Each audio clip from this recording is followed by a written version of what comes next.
नमस्कार दोस्तों, स्वागत है आपका हमारे YouTube चैनल भगवान की बातें पर।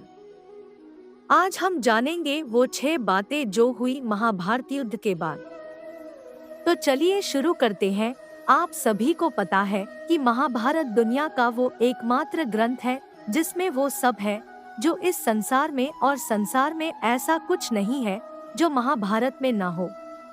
इस ग्रंथ में ऐसे ऐसे चरित्र हैं जिनमें हम अपना अक्स देख सकते हैं।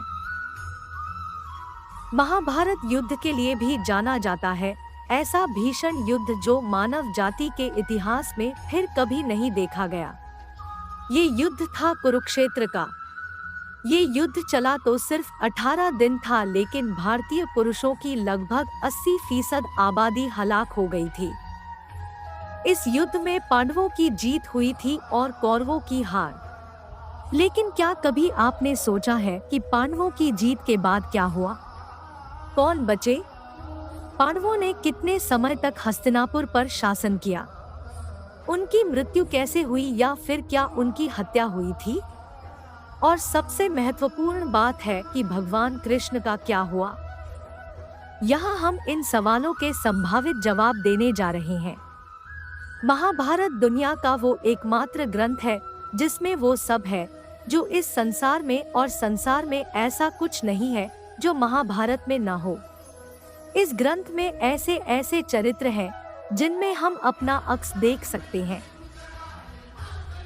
तो चलिए जानते हैं कि कौन सी है वो 6 बातें जो महाभारत युद्ध के बाद हुई। पहली बात, कुरुक्षेत्र का युद्ध जीतने के बाद पांडवों का शासन हो गया और युधिष्ठिर बन गए राजा। कौरवों की मृत्यु से दुखी गांधारी ने कृष्ण को खूब कोसा और अपने पुत्रों की तरह उनके और यदुवंश के नाश की कामना की। कुरुक्षेत्र का युद्ध जीतने के बाद पांडवों का शासन हो गया और युधिष्ठिर बन गए राजा। दूसरी बात, पांडवों ने हस्तिनापुर पर 36 साल शासन किया। इस बीच गांधारी का कृष्ण को दिया शरीयाप असर दिखाने लगा। कृष्ण यदुवंशियों को लेकर प्रभासा चले गए। प्रभासा में यदुवंशियों में बगावत हो गई और उन्होंने इतना खून-खराबा किया कि यादव वंश का वजूद लगभग नहीं हो गया। तीसरी बात, बगावत रोकने की कोशिश में एक शिकारी का तीर गलती से भगवान कृष्ण को लग गया जिससे उनकी मृत्यु हो गई। इसके बाद कृष्ण ने विष्णु के अवतार में समाहित हो गए और शरीर त्याग दिया। कृष्ण के बाद वेद व्यास ने अर्जुन से कहा कि उनके और उनके भाइयों के जीवन का उद्देश्य पूरा हो गया है। चौथी बात, उसी समय द्वापारा युग समाप्त होने को था और कल युग शुरू होने वाला था। उधर हस्तिनापुर में अराजकता और अधर्म फैलने लगा था, जिसे देखकर युधिष्ठिर राजपाट परीक्षित को सौंपकर पांडवों और द्रौपदी के साथ हिमालय के मार्ग से स्वर्ग जाने का फैसला कर लिया। रास्ते में एक कुत्ता, जो दरअसल भगवान यम थे, भी उनके साथ हो लिया। पांचवी बात, रास्ते में इनकी एक के बाद एक मृत्यु होती जाती है, जिसकी शुरुआत होती है द्रौपदी से। भीम की सबसे आखिर में मृत्यु होती है। इनकी मृत्यु का संबंध उनके अभिमान, अभिलाषा से जुड़ा था। लेकिन युधिष्ठिर ही अकेले थे जिनको किसी बात का अभिमान नहीं था और वह कुत्ते के साथ स्वर्ग के द्वार तक पहुंच जाते हैं।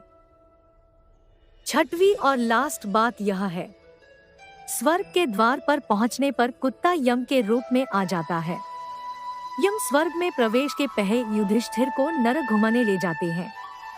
वहां युधिष्ठिर अपने भाइयों और द्रौपदी को पाप का पश्चाताप करते देखते हैं। इसके बाद भगवान इंद्र युधिष्ठिर को लेकर स्वर्ग जाते हैं और वादा करते हैं कि उनके भाई और द्रौपदी भी जल्द वहां उनसे मिलेंगी। और इस तरह भगवान कृष्ण और पांडवों ने ये संसार त्यागा। इसके बाद कल युग शुरू हुआ, जिसे हम आज का संसार कहते हैं। तो दोस्तों, कैसी लगी आपको ये 6 बातें? हमें कमेंट बॉक्स में जरूर बताएं और चैनल पर नए हैं तो प्लीज चैनल को सब्सक्राइब जरूर करें।